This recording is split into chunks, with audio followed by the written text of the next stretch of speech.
Up next on DWAD, The Truth Doctors on Air. Yo, sa panahon ng ingay at chismisere, isang boses lang ang malinaw. The Truth Doctors on Air.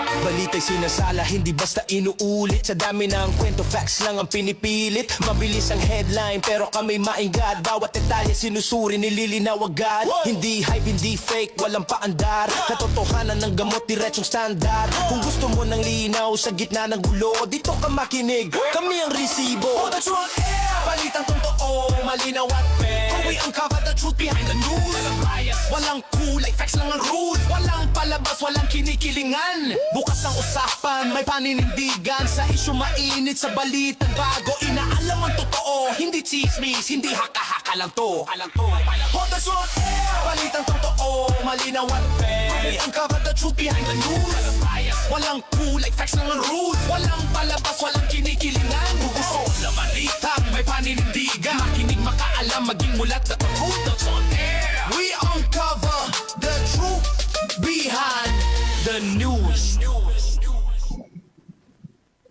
Magandang hapon mga kababayan, nakikinig kayo sa programang The Truth Doctors on Air. Dito lang po sa CBS-DWAD, 1098 kHz sa inyong mga talapitan. Magandang hapon at kasama natin si Dr. R. Magandang hapon, Dr. R. Dr. R, magandang hapon po.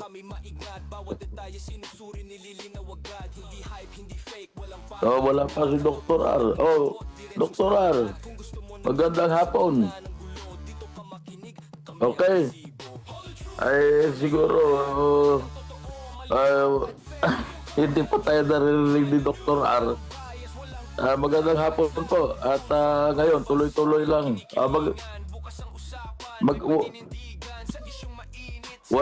Magandang hapon po. Dr. R, wala kang sound. Hindi kita naririnig. Magandang hapon po, Dr. J. Okay, yan na. Opo, magandang hapon po sa ating mga tagapakinig. Pasensya na ho, meron na bang technical difficulty dito sa site. Pero magandang hapon, Dr. J. Ilakas mo yung microphone. Medyo mahina eh. Anyway, tuloy-tuloy tayo, mga kababayan ko. Napakarami ngayon ang ating mga pagtatalakayin. At ito nga isang hinaantay ngayon. Dahil ngayon ang deadline nung dapat sagutin ng Vice President Sara Duterte, yung mga akusasyon sa kanya na kailangan sagutin niya ngayon, dahil alam nyo, yun po ay kasama sa mga hinihingi ng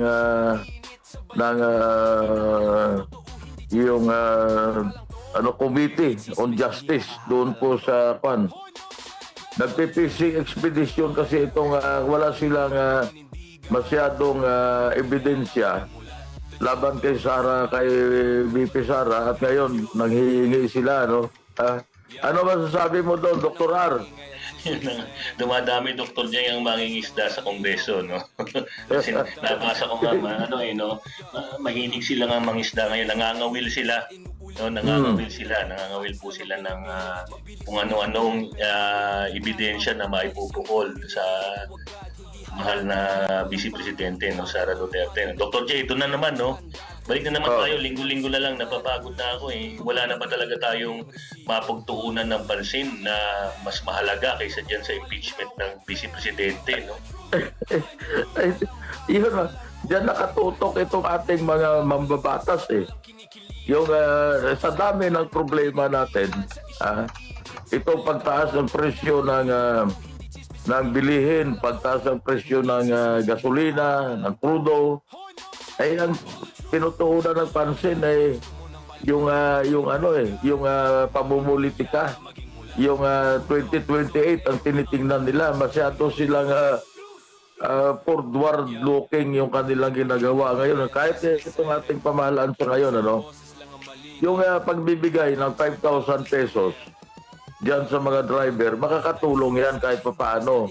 Pero kaya ba natin ng ating gobyerno na buwan-buwan ay bibigyan ng 5,000 pesos itong ating mga kababayan? Magkano gagastusin kaya dyan, Dr. Har? Nako, Dr. J, Oh. yan ba yung sinasabi mong subsidiya, no? Na Oo. buwan-buwan ay bibigyan nilang parang kulang na kulang yan, Dr. J. Taka, ano ba ang long-term plan nila? Kasi yan sa totoo lang, sa aking opinion, yan, Dr. J, yan ay pangsamantagal na solusyon, no? So, ang gagawin nila dyan, parang meron tayong ginagawa. Ano nga sabi mo, AIDS. Ano nga yung AIDS, Dr. J? As if doing something. May Ayun AIDS. na nga eh. Yun na nga eh. Yung mga may age dyan sa ating gobyerno, no? So yan ay pangsamantalang solusyon. So dapat ang presenta, pinag-usapan natin yan nung isang linggo, Dr. J, no? Dapat meron silang presenta na medyo medyo solid at pangmatagalang solusyon. Hindi lamang yung pagtaas ng presyo ng crudo at gasolina, ng diesel at gasolina, Dr. J, no?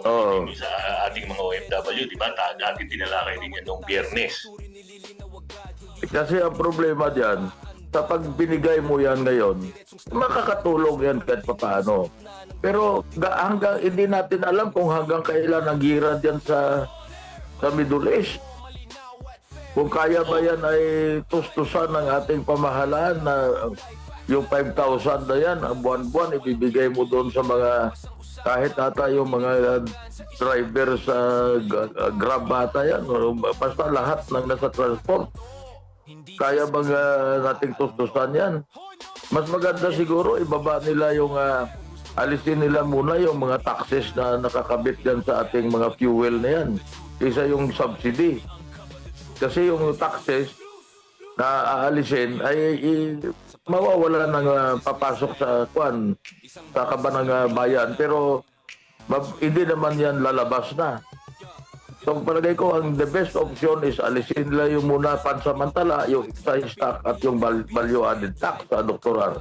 Ay, tama yan, Dr. J, kasi kung naalala ko na rin na relate ko na naman ito sa basura, Dr. J, no? Ay alam niyo naman po ang budget na ginagamit ginagamit para sa mga programa ng gobyerno, maging para sa Dr. J, no, pati itong mga hard projects sa Department of Public Works and Highways, no, ito yung mga kasama yung flood control, yung mga kalye, mga tulay, kung napunta lamang pala yung ibang porsyento ng mga taxes na nakapaloob diyan sa mga sa mga petroleum products natin, no, baka naman tanggalin na nga lang muna natin, i-freeze na lang muna yung mga taxes na yan para wala mo nang malagay doon sa maleta. Tingin mo, Dr. J? Tama. Kanina nga pinapanood ko ulit yung hearing doon sa sa mga farm to market road. Mayroon din palang katiwalian doon. May pagnanakaw din pala doon sa farm to market road. Yung cat eye, Dr. J, meron daw. Alam nga naman, yung cat eye nga daw meron, di ba? Grabe na to itong mga nasa gobyerno natin, matindi na, talamak na talaga yung pagnanakaw sa kaban ng bayan. Kasi napanood ko kanina yung hearing yung maiksi lang, 2 kilometro, 3 kilometro, di na nakawan pa. Talagang walang patawad Kasi kaya nga ako naniniwala, Dr. J, na dapat ituloy-tuloy itong mga pagdinig sa Senado. Alam mo, dahil ito ay in aid of legislation, no? Dapat ituloy-tuloy ito dahil hindi naman pala foolproof, no? Hindi naman pala foolproof itong mga nakalatag na mga batas o mga rules na relatibo dito sa mga proyektong na ginagawa ng gobyerno, no. So foolproof pala ito, naiikutan ito ng Dr. J, tingin ko sindikato na tong nasa gobyerno na ito, no. Naiikutan nila. Mas malaking mafia na yan. Mas malaking kapahamakan ang idudulot sa bansa natin yung mga ganyan, katulad ng yan. Napagmamalaki natin na nakapag-evacuate tayo ng 3,000 na mga OFW doon sa galing Middle East, Pero masusustain ba natin yan? Kasi hindi biro ang gastos yan. Magkano kaya yung isang charter flight ng eroplano, Dr. R? Ewan ko kasi kanina parang nagbabasa ako, Dr. J. Ang ayon doon sa isang abogado, meron siyang isiniwalat. Katulad na kungyari isa daw private jet papuntang US, nasa parang 31 million, Dr. J. No? So, 31 million? Oo, ang gagastusin nito. So yun ay maliit lamang ng private jet, Dr. J. Alam mo naman, kung sino man yang gumamit ng private jet na yan, parang nasa 31 o 32 million yata yun. So imagine, kung dalawang private jet pa daw yung ginamit, nasa 62 o 65 million yan. Diba? Di sana yung nagamit na lang sa pag-repatriate ng ilan pa pang kababayan natin. No? Hindi pala biro ang gastos yan. Pagka ganyan private jet lang na maliit lang papuntang Amerika, 31 million pesos na ang gagastusin, ano? So, ano ginawa doon sa Amerika nung sumakay doon? Hindi ko alam, Dr. J. Parang yata yan may AIDS as if doing something. Ayan din yatang bumiyahin ng Amerika na may AIDS din. Mahirap yung sakit na AIDS Kaya talamak na yan yung as if doing something. Ay alam mo, bibigyan ko ng kredito diyan. Yung kaibigan natin dati na nakalimutan ang pangalan. Yung nagsabi sa akin sabi niya marami tayong mga government official na may AIDS. Hindi naman sa akin nanggaling yan, kundi hindi ko original na yan. Meron nagsabi sa akin yan. Sabi ko, ano yung AIDS? Kasi sabi ko, baka mga bakla yun. May apologies to those LGBTQ. Sabi, hindi. May AIDS sila as if doing something. Naalala ko lang tuloy na yung nagsabi sa akin, I forgot the name. Hindi ko maalala. Basta sabi niya, hindi. Marami dyan may AIDS na. Tumatanggap lang yan as if doing something. Akala mo may ginagawa pero wala pala, nakaupo lang sa opisina. Nag-aantay lang na pagdating ng hapon, after lunch. Pag nag-lunch yan, matagal pa. Kunwari, may meeting sa labas. Pero pagdating ng hapon, nag-aantay lang yan. Alas 4 pa lang, umuwi na. O nagpupunta na sa bar. Ang masama, Dr. J, sa panahong ito, meron pa akong nabalitaan, hindi ko alam kung ito'y totoo, no? Meron pang party, meron daw party na nangyari, no, sa kabila ng ng nangyayari sa atin, no, sa bansa, no. Siyempre, kung yun ay opisyal na party ng mga nagpa-party na yan, no, gastos din yun, Dr. J, no? Sayang naman, nakakukuha nyo pa mag-party. Marami na hong nahihirapan na kababayan natin gusto nang umuwi, no? Bukod doon, yung sinabi mo na nga, napakalaki ng epekto dito sa atin na sa lokal, no, Dr. J, no? Mukhang kung nagpapultang ka na, Dr. J, I'm sure pagpunta natin sa estasyon sa Biyernes, mag-jeep ka na lang kaysa gastusin mo pa yung ipinapultang mo, no? Baka mag-tricycle lang ako, upa na lang sa tricycle. So, kasi ang gasolina ngayon, tingnan mo ito ngayon na medyo natatawa ako dahil nung araw ang malakas talaga bilihan, pick up, SUV, pulos diesel, di ba? Ang marami bumibili ng diesel. Pero ngayon nakita ko nagulat ako. Kanina naghatid ako sa mga apo ko sa eskwelahan. Nakita ko yung presyo ng gasolina sa isang gasoline station, 70 pesos per liter, no? Pagkatapos yung diesel, 86 pesos. Sabi ko, nabaliktad data. Ang mahal ngayon ng diesel, 16 pesos ang diferensya kaysa sa digasolina. Maswerte ka, Dr. R, kasi may digasolina ka na sa sakyan. Yan nga, Dr. J. Ibig sabihin tayo mga simple lang tayo na nangungomentaryo dito sa radyo, no? Na nararamdaman natin yung nangyayari sa bawat Pilipino ngayon, no? Hindi lamang po ito sa mga namamasada, gayon din sa mga pribadong may mga private citizens po na kinakailangan gumamit rin po ng sasakyan papunta sa kanilang mga trabaho at negosyo, no? May malaking malaking epekto nito sa atin. Bakit kasi Dr. J, no? Inuuna ninyo ang impeachment ng Vice Presidente. Pwede niyo naman po ipagpaliban yan ng mga ilang linggo para lamang po magkaroon muna tayo ng konkretong mga solusyon dun sa mga mas importante pong issue na hinakaharap natin. Kasi yun ang ano nila eh. Kung hindi nila unahin yan, baka ma-overrun sila ng event. At baka mamaya mahirapan sila ma-impeach itong si Sara Duterte.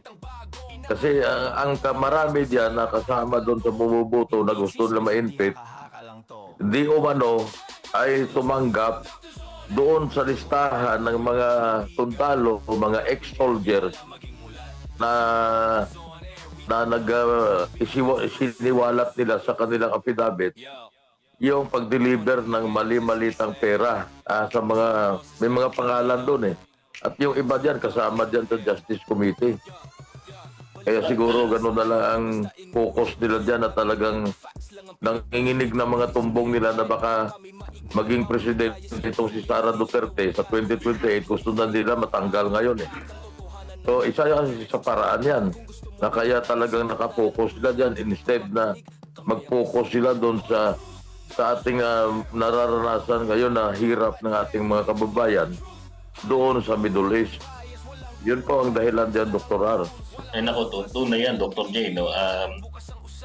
Kakibat nung sinabi mo kanina, no? Yung 18 na mga sundalo, no? 16 na Marines, no? At dalawang dating miyembro ng Philippine Army, tama, no, Dr. J, no? Nung isang araw, Dr. J, hindi ko alam kung ito'y naipadala ko sa iyo o na-share ko sa iyo. Biglang nagulat ako na medyo naging dormant itong Facebook page ni Congressman Leandro Reviste, no, ng Batangas, no. Nung isang araw, Dr. J, nagulat ako after nating panawagan, no, na wag naman niya sana tayong iwan, no. Biglang meron siyang posting, Dr. J. Malapit na daw ang season 2. Parang yan, parang Game of Thrones. Kung maalala nyo, di ba sa TV merong Game of Thrones na sikat dati. So kung season 2 yan, talaga, kahit ang season 1 ilabas na muna. Pagkatapos ang season 2 isunod.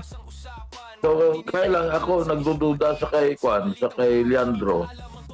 Dahil doon sa affidavit kasi ng ginawa nitong mga Marines at itong mga sundalo, mga ex-soldiers na to na sa affidavit nila, nabanggit ang pangalan ng ina ni Leandro Reviste. So nakita naman natin doon allegedly na tumanggap ng malita, no? Pero yun ay hindi natin alam kung totoo o hindi. Kaya siguro si Leandro Reviste na makapagbigay linaw niyan kung ilalabas niya talaga yung sinasabi niyang season 2 na yan. O kailangan ilabas niya na kung ano talaga ang maulit-ulit kong sinasabi na para naman yung mga nakapangalan doon ay talagang mabigyan din naman sila ng pagkakataon na linisin ang kanilang pangalan. Kasi hanggang ngayon, kung hindi yan maimbestigahan at hindi ilabas ang katotohanan, ang lalabas yan na hindi maalis sa kaisipan natin na talagang meron silang ginawang katiwalian, Dr. R. Pero Dr. J, no, matanong lang kita, hindi ko alam, hindi ako sigurado, no, ating mga tagapakinig. Tama ba, Dr. J, na doon sa mga unang expose di umano ay nabanggit rin ang pangalan ni Senator Panfilo Lacson? Yung yata sa unang binanggit. Yung kay Kwan yun, under Yosek Bersamin. Oo, no?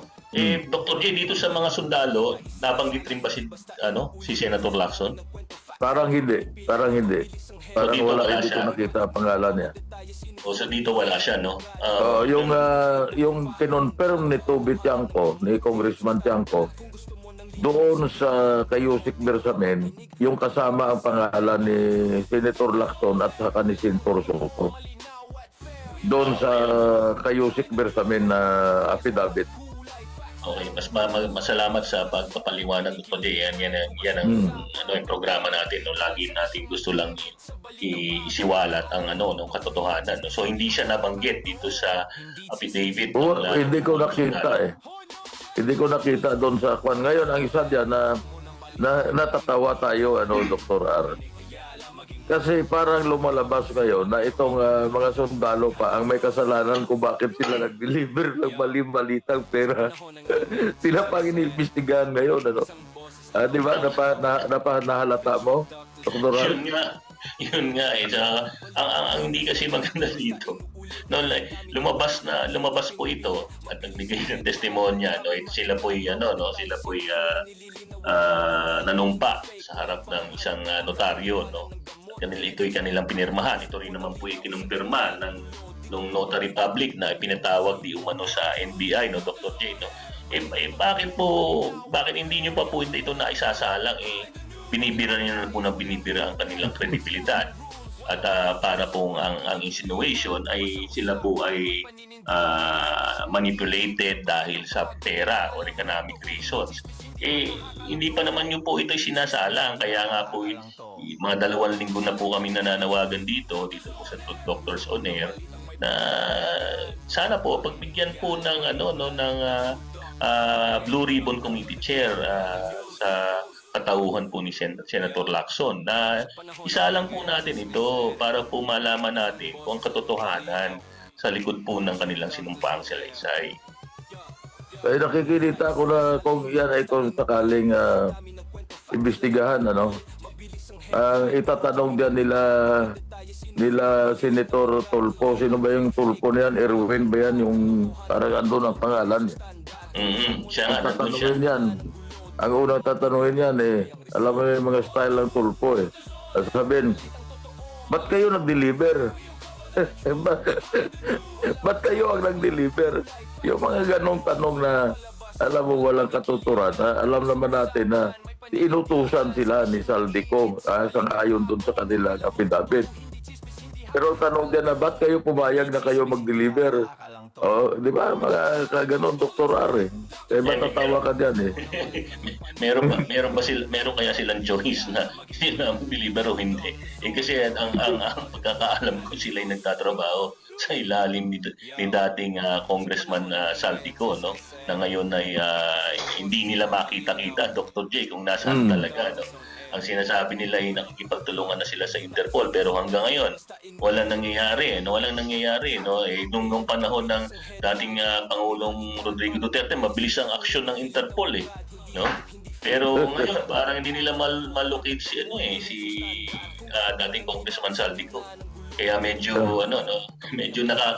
nakaka-frustrate din, Dr. J, kasi ang daming lumalabas na nagsasalita na, ang daming ebidensya na ipinakikita, pero hindi binubuksan ang pag-imbestiga dito relatibo dito sa mga lumalabas na whistleblowers di umano. Tapos ang tatanungin pa nila diyan, ganito, Dr. R.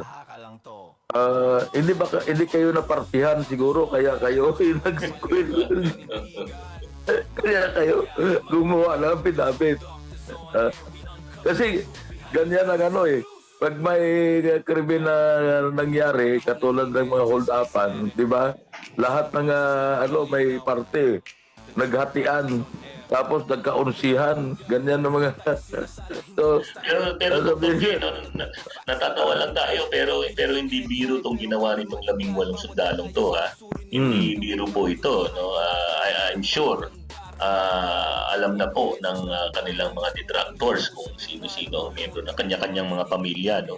At kung saan ito mga nakatira, napakadelikado po ito, no? Ako sa totoo lang po, ako po'y hanga dito sa 18 ito. Hindi ko po sinasabi na totoo yung kanilang sinasabi. Ito yung mga aligasyon pa lamang, no? Pero hanga ako sa kanila, Dr. J, nung unang press conference nila, no, dyan sa Green Hills, no? Hindi nila tinago ang kanilang mga mukha, Dr. J. Hindi biro yun, no? Oo, no, hindi biro ito, no? Saka ang alam kong training ng mga Marines, Dr. J, yung sa tulad nga sinasabi mo, no, baka tanongin kung bakit pumayag sila o bakit sila ang nagdala. Eh, itong mga Marines usually, pag ito'y mayroong command na nanggagaling sa kanilang mga senior officers o mga nakakaangat sa kanila kung saan man sila naka-assign, eh sumusunod to without question. Tama. Di ba? Without question ito Tama. mga to. So bakit para naman po masyado naman mababaw yung ganun tanong, Dr. J. No? Sana hindi yan itanong, no? Doon kung sakaling magtuloy ang DPWH hearing. Hindi kaya nga. Tama ka na pagka inutusan ng kanilang boss, ang gagawin nila, susundin yung utos kasi pinapasahod sila eh. Hindi natin alam kung magkano ang kanilang sahod, pero siguro naman ma-substantial naman ang kanilang kasi security sila. Pero katulad yan, no question asked kasi mga trained soldiers yan eh, na walang papers before you complain ang military discipline eh. So pag inutos ng kanilang boss, susundin yan. O i-deliver nito pera sa kay ganito, i-deliver nyo kay ganito. At ang integridad nila solid kasi wala silang ginawang pangungupit na hindi katulad na ginawa ng mga pulis na nakalagay doon din ang mga pangalan sa kanilang affidavit, di ba? Mayroon nangungupit yung mga pulis eh. Pero sila hindi mo narinig na sila nangupit doon sa mga mali-malitang pera na dinideliver nila. So buo ang integridad ng mga sundalo na yan. Ano, Dr. Al? Tama yung Dr. J, nabanggit mo yung police, no? Meron lamang pong nag-text sa atin, no? Sinasabi po ang Philippine National Police, and I am not confirming this, pero ang sinasabi po nila ay on high alert ang PNP at maraming restriction dyan sa paligid ng Mendiola, Dr. J, parang parang close yan sa vehicular traffic. And open lang yan sa foot traffic as of today, no? Ito'y next lang naman sa akin, no? Hindi ko po alam kung nangyayari nga ito. Pero nagtataka ako, ano bang meron ngayong araw na ito, Dr. J? Bakit parang in high alert daw ang PNP? Hindi ko alam kung anong merong sineselebrate ngayong araw, no? 16 ng Marso. Pero nakita ko na kanina yan, may mga nag-post sa Facebook. Okay. Nakita ko yung maraming mga sundalo at pulis doon sa ano bang tulay yan, Mendiola ba yan? Mendiola? Oo. Marami doon at mga yung barbed wire.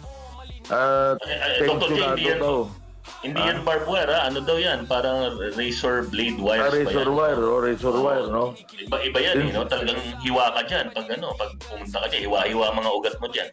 Tensyonado daw ang lugar na yan, kaya may advice na iwasan ang lugar na yan kasi matraffic daw. At kung sinara yan, ang hindi natin alam, ano bang kaganapan, anong ganap doon, ano? Hindi natin alam kung mayroong mga rally, may mga rallyista na pupunta doon. At mayroong bali-balita na mayroon daw kumikilos sa loob mismo ng armed forces. Hindi natin alam ang mga kung ano talaga ang nangyayari at hindi naman sinasabi ng ating mga otoridad kung bakit ganun nga mayroong ganyang red alert, no, na masasabi doon sa lugar na yan.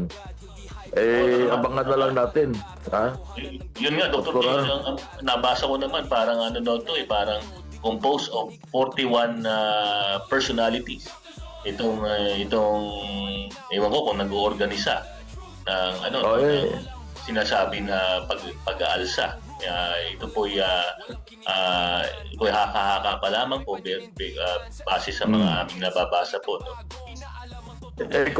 Kung ganyan ang nangyayari ngayon dyan sa Mendiola, ba tawag nila dyan sa Mendiola, maaaring may mga intel sila na nakukuha na may mga pagkilos na maaaring protesta o hindi natin alam eh.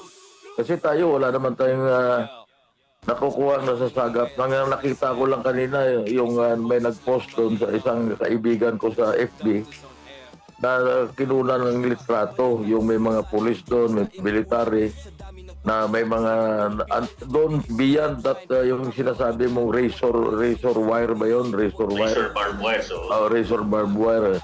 So, ganun po kaganapan dyan. Ay, wala ho tayong idea kung yan ay mayroon anong mangyayari dyan na bakit ganun sila ka-tensyonado sa lugar na yan. Ano? Sige, Dr. J. Siguro station break na muna tayo, Dr. J. Sige, okay. Bukas ang usapan, may paninindigan sa isyong mainit, sa balitang bago. Inaalam ang totoo, hindi chismis, hindi haka-haka lang to. Broadcasting from Mega Manila and streaming on the World Wide Web.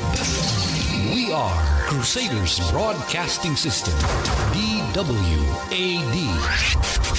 1098 AM. Now radio.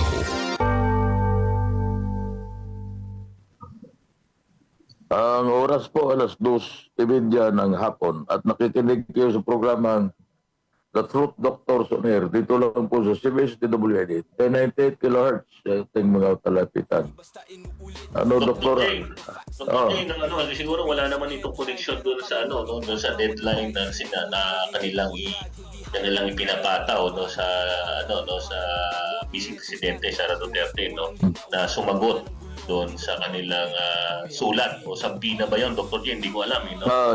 Yung parang binibigyan siya ng 10 days yata na para sagutin yung akusasyon sa kanya. So ngayon yung Monday na yon, yung deadline na yon, tama ba? Oo, Pero base sa mga nabasa ko, Dr. J, parang entry na yung mga abogado na sasagot parang magre-representa sa Vice Presidente dito sa hearing na nangyayari sa Committee on Justice sa Kongreso, Dr. J. Pero ang very particular ako na napanood ko yung isang panayam kay Vice Presidente Sara Duterte. Parang Dr. J, yung dalawa sa mga abogado, I think ito sila yung mga lead counsels ng Vice Presidente Sara Duterte, para dito sa hearing nito. Gusto na na parang tanggalin bilang mga abogado Vice Presidente, parang ito yata ay pinangungunahan ni Congressman Terry Ridon, Dr. J. Na parang ang sinasabi ngayon ng Vice Presidente ay hindi na pala pwedeng pumili ng gusto mo o kung sino man yung abogado na gagamitin mo kung ikaw ay haharap sa isang kaso. Ay hindi ako masyadong familiar, Dr. J, sa mga sa mga legal na mga basis niya, pero parang very simple. Siyempre, kung haharap ka sa korte, unless na talagang merong conflict, hindi nila pwedeng tanggalin yung dalawang abogado na yan na magdidefensa kay Vice Presidente. Ganito yan, Dr. Are. Pagka ganyan, ang may choice pumili ng abogado, of course, yung akusado. Pero baka gusto ni Terry Ridon siya kukunin na abogado. Pero abogado ba itong si Terry Ridon? Parang hindi naman yata. Abogado ba yan? Alam mo kung minsan, pag binanggit mo yung pangalan ni Terry Ridon, ang nasa isip ko babae Kasi yung kaniyang pangalan, Terry. So kung Terry, maaaring Teresita, ang kaniyang pangalan. Sabi ko, siguro congresswoman ito. Nang nakita ko yung mukha na parang si Chucky, yun pala ay si Terry Ridon. Yung malaki mukha, hindi ko alam kung si Chucky yun o kung sino man pangalan ng parang cartoon karakter So yun pala si Terry Ridon, hindi ko sinasabi Kasi Dr. J, naalala ko tong si Congressman Terry Ridon. Alam ko, ang pagkakaalala ko sa kanya, nandun siya dati na chairman ng Philippine Commission for the Urban Poor, or yung PCUP, Alam ko na na-appoint siya ng dating presidente, Rodrigo Duterte. Hindi ko alam kung tama ba yung pagkabasa ko o pagkaalam ko. na ito'y sinipa. No? Sinipa rin ito. Oh, Sinipa okay. rin ito. Oo, dati sa dati sa sa gabinete ni dating Pangulong Rodrigo Duterte. Kung hindi ako nagkakamali, no, ito hindi po ako sigurado, pero ang pagkakaalam ko po, tinanggal Anong, siya. anong sumipa sa kanya? Kabayo, kaya ganyan siguro mukha niya na naging malapad. Ano? Hindi ko rin nasabing pangit si Riri doon. Ano? Pero makita mo na parang ang itsura niya, mga kababayan, ito ay nagdo-joke lang tayo. No? Pero ang kanyang itsura, hindi nalalayo sa kay Harry Roque. Ayun, Dr. J, ito na, no, meron na sa akin ng forward na information. Sabi dito sa message sa atin, si dating President Rodrigo Duterte fired, no? Fired him. Tinanggal siya, noong 2017, no? Along with other officials of the agency. Yun Kaya po, siguro galit na PCUP. galit kay Duterte yan kasi sinipa siya. Pagsipa sa kanya, nagpagulong-gulong at naging ganyan lang kanyang itsura. Pero ano nakalagay dito, Dr. J, basically, ang reason niya ay masyadong excessive o sobra yung mga travel na ginawa ni Congressman Terry Ridon na dating chairman ng PCUP. Hindi ko rin alam kung ano naman yung reasons ng Congressman Terry Ridon. No, I'm sure sinagot niya ito. Pero nevertheless, siya pala ay sinipa. Jet sitter pala yan. Kaya pala yung biyahe niya, siguro kumukuha ng mileage doon sa airlines, no? Para malibre siya. Kaya alam ko lawyer yan eh. Ang alam ko na abogado yan. So, ito babasahin ko lang sandali at mag-react ka dito sa babasahin ko, Dr. R. Itong sinabi ni kung Attorney Harry Roque on the BP impeachment. Kung ngayon pa lang sila kukuha ng ebidensya, ang hinihingi ay mga salin at bank records, ibig sabihin wala pa silang kahit anong ebidensya na mayroong ill-gotten wealth nga si Inday Sara Duterte. Ang ibig sabihin wala talagang sufficiency in substance ang impeachment. Ito yung sinasabi niya, tama siya. Kasi ang sinasabi na tumaas daw ang net worth nitong mag-asawang mga lawyer ito, dating lawyer ito na for 16 years from I think 18 million naging 80 plus million na kanilang ang assets, no? Ibig sabihin for the past 16 years hindi kumita itong ito kung yan ang sasabihin nila na bakit tinatanong nila kung bakit tumaas ang net worth. Diba, Dr. R? Isa lang masasabi ko doon, Dr. J, no? Ay kung tumaas nito mula 18 hanggang 80, no, kung hindi ako nagkakamali sa pagkaintindi ko kanina, Dr. J. Mabuti po ito na ito pong mag-asawang Vance Carpio at Sara Duterte ay nag-declare ng kanilang salin na nasa 80 million di umano, no? Paano naman ho kayo magdi-declare at paano naman ho tataas kasi yung mga salin ninyo, yung iba pong ating mga congressman, lalo na yung mga pangalanan, kung ito yung mga totoo, dineliver po sa inyo, malay-maliit ang pera. So hindi ho ito, pwede na ho ito, hindi i-declare, no, Dr. J, no? Talagang totoo yan. Paano mo de-declare ngayon yung balita? Wala ka na bang negosyo? Wala ka na bang at alam naman ng taong bayan kung magkano kinikita mo. So magde-declare ka kung tumaga pa ng balita, natural, hindi mo i-declare yung balita na yan. Kaya nga, siguro itong mga asawang Carpio Duterte, no, si Atty. Vance Carpio, Vice President Sara Duterte. Kaya din-declare, syempre, Dr. J, kung yan ay may mga negosyo, no, hindi ko alam kung ano yung mga negosyo ng mag-asawang Atty. Vance at Vice Presidente Sara, no. Naturalmente, i-declare nila yung tama nilang network dahil nagbabayad sila ng buwis, no, doon sa mga negosyo nila. Talagang nagpa-practicing lawyer yan. At katunayan, yung isang nagagalit na kongresista, nagagalit siya kasi may utang siya kay Mans Carpio ng 8 million pesos. O di ba? Yun lang isang ano dyan eh. May utang siya ng 8 million. Ibig sabihin, kung si Mans Carpio, naniningil siya ng milyon-milyon doon sa mga kliyente niya na kanyang mga ano tawag, tama, kliyente, hindi ka magtataka na pagkaraan ng 16 na taon, meron silang mag-asawa, merong 80 million plus na pera sa bangko. Totoo. At ganoon din naman si Sara Duterte, si Sara mismo kumikita din. Ano ba mang problema doon?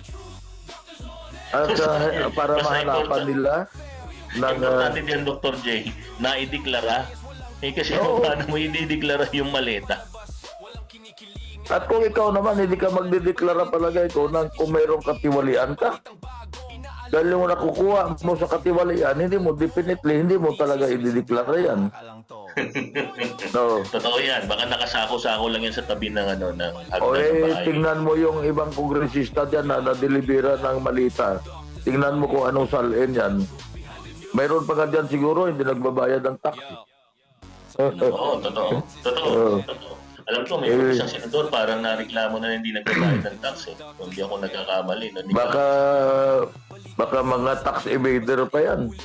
So, ano ngayon ang problema ngayon kung si Sara Duterte tumaas ang kanyang net worth na tinatawag, mabuti kung nauupo lang sa tabing kalsada yan at nag-aantay ng grasya. Nagtatrabaho yung mga yan eh.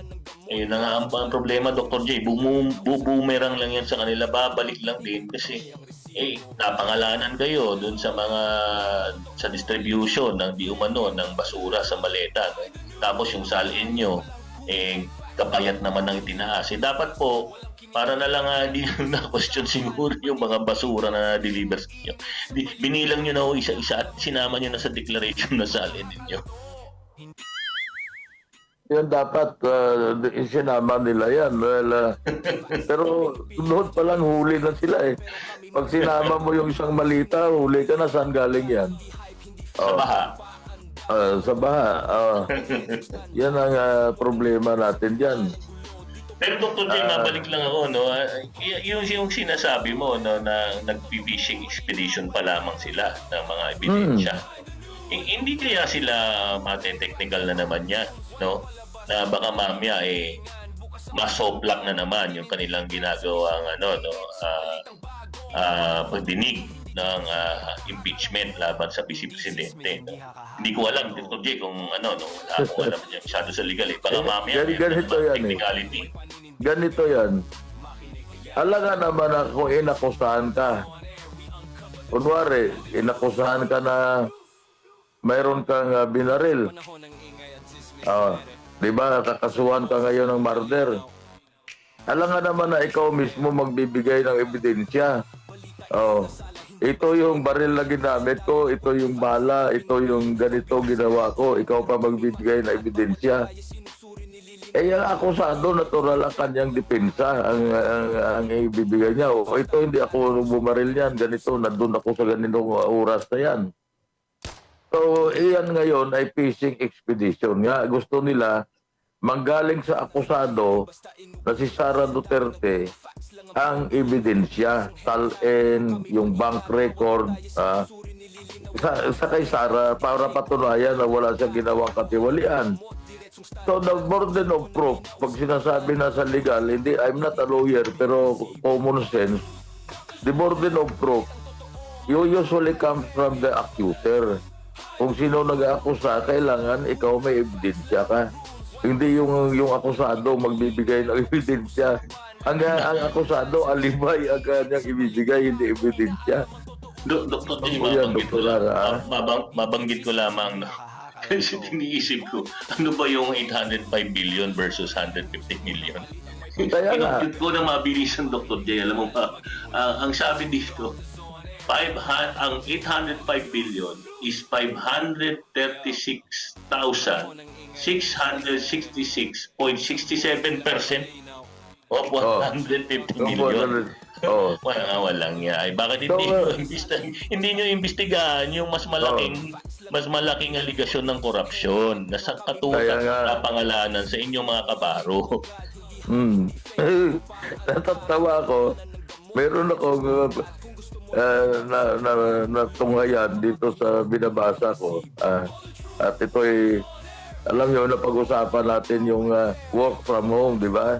Na isa sa solusyon na gagawin dapat ng pamahalaan para yung ating mga kababayan huwag na gumastos ng malaki sa halaga ng gasolina o pamasahe nila. Napakamahal kasi ng pamasahe na eh. So, alam mo, yung mga security guard, may security guard na humiling siya, Dr. R. Ang hinihiling niya na pwede siya wag work from home.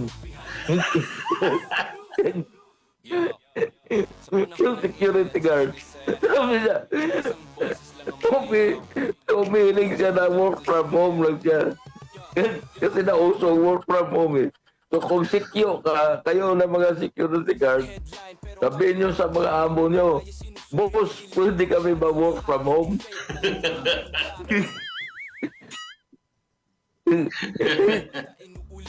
pero sa totoo lang, natatawa lang ako, pero iniisip ko walang yakan.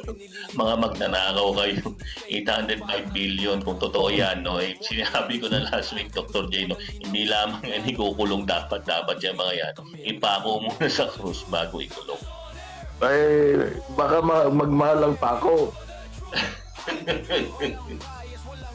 Tapos, pag ipapako sa cross, sila din ang bibili. Tapos, i-overprice pa yung pako. Ganun din, pati ang cross. Overprice din. Di ba, Dr. J, alam mo sa Biyernes, no, medyo maganda ang diskusyon natin sa Biyernes. Dr. J, meron tayong surprise guest, no? Surprise guest ito, no? Isa ito sa I think, tingin ko, ito isa ako'y hanga sa integridad nitong taong ito, no? I'm sure, Dr. J, mapapag-usapan natin ay siguradong maleta, no? Basura sa maleta, no? Malalaman natin yan.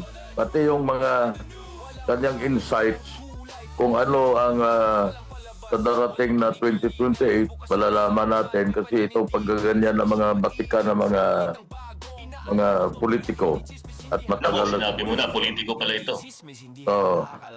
At yan ay magagaling yan. So maaaring makukunan natin yan ng mga informasyon that would help us see what will be happening in 2028.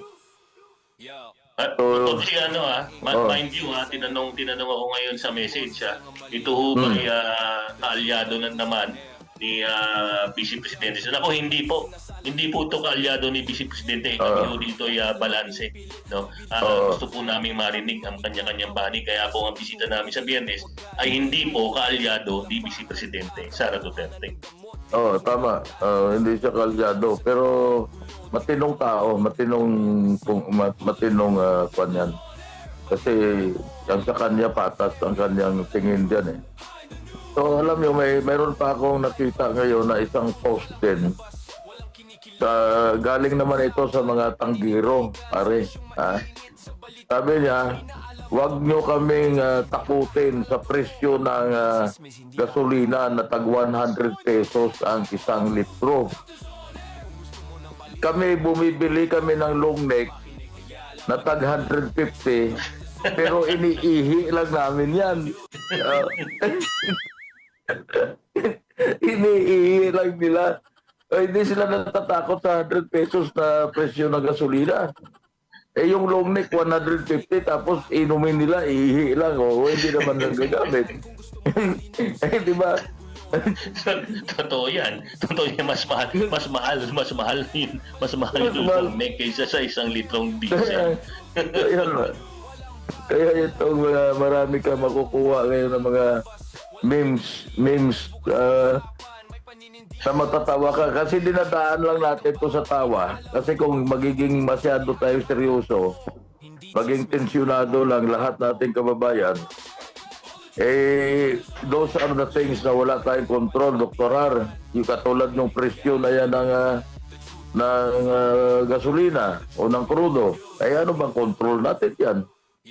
Wala tayong control dyan. Totoo yun, Dr. J. No? Kaya nakakatuwa at meron po tayong light moments dito sa programa, pero alam naman po natin ang totoo at tunay na sitwasyon ng ating mga kababayan at dahil nga po sa nangyayaring gera. Ako hindi naniniwala doon sa sinasabi ni na President Trump na tapos na. Ako hindi naniniwala doon, Dr. J. Di pa matatapos yan. Kasi ang Iran ayaw tumanggap ng ceasefire. Ang Iran gusto niya tuloy-tuloy para gusto niya umabot ng 200 pesos ang presyo ng gasolina ng crudo sa world market. At kung 200 pesos na yan, siguro 200 pesos din ang presyo ng gasolina at diesel dito sa atin. Pag ganyan ang mangyayari, marami talagang mananatili sa bahay. Alam mo mangyayari dyan, Dr. R, pag marami nang tumigil sa bahay. Ang bababa dyan, ang briefs at saka panty. Pero gasolina at saka crudo tataas. Delikado yan, Dr. J, kasi mas marami papabili ng ng emperador, no? Kasi mas mura sa 200. Ang tataas na susunod yan, after 9 months, presyo ng diapers, presyo ng gatas ng bata, yung mga infant formula. So yun ang mangyayari dyan. Imbes na bababa presyo ng gasolina, briefs ang bababa pagdating ng 200 pesos ang Yun nga, yun na nga, Dr. J. Pabalik lang ako, no? Nakakatuwa at nagkakaroon tayo ng live moments, pero ito po ay seryosong problema, no? Mabalik lamang po ako, no? Ako po kasama po si Dr. J, no? Nananawagan po uli kami kay Senator Ping Lacson at kay Senate President Vicente Soto III. Mga sir, baka pwede nyo na talagang umpisahan at ipatawag itong 18 sundalo na ito, no, dating sundalo, no, para malaman natin kung ito imbento lamang nila o totoo. Dahil kung ito totoo, mga sir, dapat maparusahan ang mga napangalanan dito. Ako, tingin ko si Leni Robredo tatakbong presidente sa 2028. Parang iba naman yung rinig ko, Dr. J. Parang sinasabi nila si Bam Aquino daw. Kasi si Leni Robredo nag-uumpisa nang sumakay lang sa tricycle. Nagtitipid kasi. Nagtitipid. Kaya naalala ko tuloy yung isang kongresista let's stick to the plan, sabi niya doon sa pag-hearing ng budget ng Office of the Vice President noong 1 year ago ata o 2 years ago. Let's stick to the plan. Nakasakay lang sa tricycle dati ngayon naka-artista van na. Alam mo yung artista van, di ba? Ikaw alam mo yan, Dr. R? Maraming artista sa Kongreso Naka-artista van na dati, naka-tricycle. Si Leni Robredo bumalik sa tricycle. Oo, para maipakita sa taong bayan na katulad dati ng Bago Halalan, nagbabantay doon sa kubaw ng bus, di ba? Nakatalikod. May mga litrato, kinuna na kanyang mga handler na si Leni, nag-aabang ng bus papuntang Bicol. Nung isang araw, nakasakay naman siya sa first class na bus. Kasi yun, nakikita na natin yung build-up ng Tapos ngayon, nakita ko naman, ang narratives, no? Ganyan ang style yan pagka handler ka, gusto mo i-project ang iyong kandidato na magandang imahe, kailangan alisin mo yung ostentatious display of wealth. So ngayon, nakasakay naman sa tricycle. Anong tanong ko? Anong sunod sa tricycle? Baka kuan e-bike. O baka nagbibisikleta na papuntang galing bahay niya papuntang opisina. Alam mo yung bisikleta na Buldako, yung galing Japan, yung surplus, ganun pa ang gagamitin nun. Parang yung mga Korean bikes din, no, Dr. J? Alam mo yung bike na may malaki ang gatla doon sa harapan na para pambababae, at kung gusto mo na lalaki, pwede rin kung lalo na kung bago kang ano ba tawag diyan? Bago kang tuli, no? Bagong circumcised. Yun ang gagamitin mo na bike. So yun, yun ay, nakikita ko na tong build-up ni Eileen ng kanyang handler eh. Siguro ang utak nito si Barry Gutierrez, di ba? Yun ang kanyang handler. Kung sino man yan, Dr. J, magaling, magaling yung PR strategist. Si Mayor Lenny, nakikita ko, tinitingnan ko itong litrato naka mestiza dress pa, alam mo yung malaki dito, may malaki dito. Oo. Sa Mangas. Tapos bumababa sa tricycle, ha? Parang pang Flores de Mayo yan, di ba? Pang Flores de Mayo. Pang ano talaga yung wala pang ano yan, malayo pang eleksyon, binibuild up na yung image na pangmasa. Ganun yung style yan eh. Basta ako, Dr. J, aabangan ko kung ano yung susunod na na kabanata, kung naglalakad ba o nagbabike ba si Mayor Lenny Robredo. Ay, ito pa isa. Kasi ito light moments lang.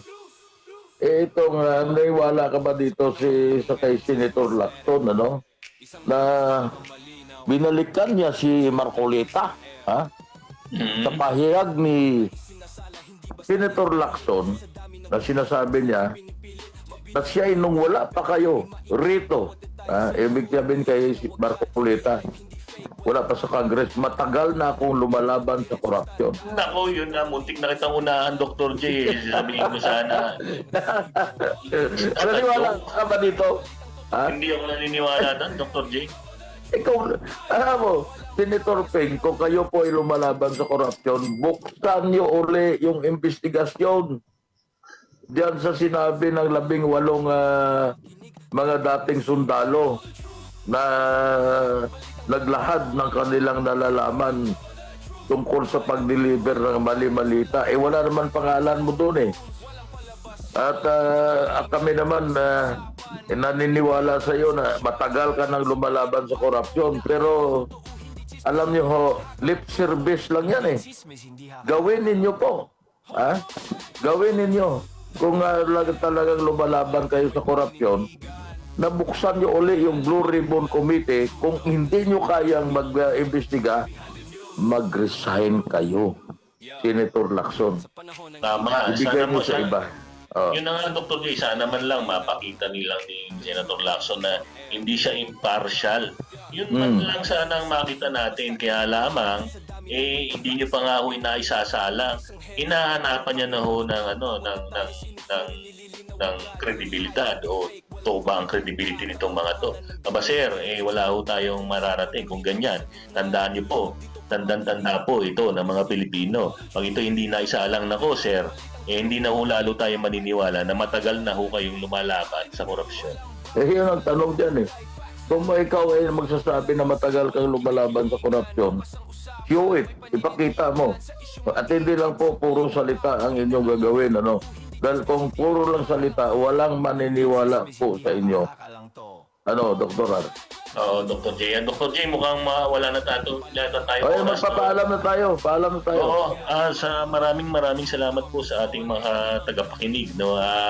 Abangan niyo po ulit tayo ang ating programang The Truth Doctors on Air sa Miyerkules, ganap na alas 2 hanggang alas 3. Dito pa rin po sa ating paboritong stasyon, CBS DWAD 1098 kHz, dito po sa AM.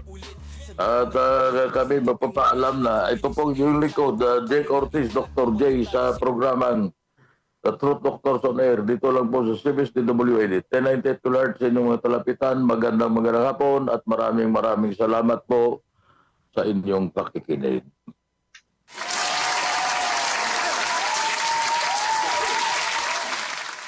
Yo, sa panahon ng ingay at sismisere, isang boses lang ang malinaw. The Truth Doctors on air. Balita isinasala, hindi basta inuulit. Sa dami ng kwento, facts lang ang pinipilit. Mabilis ang headline, pero kami maingat. Bawat detalye sinusuri, nililinaw agad. Hindi hype, hindi fake, walang paandar. Katotohanan ng gamot, diretsong standard. Kung gusto mo ng linaw sa gitna ng gulo, dito ka makinig, kami ang resibo.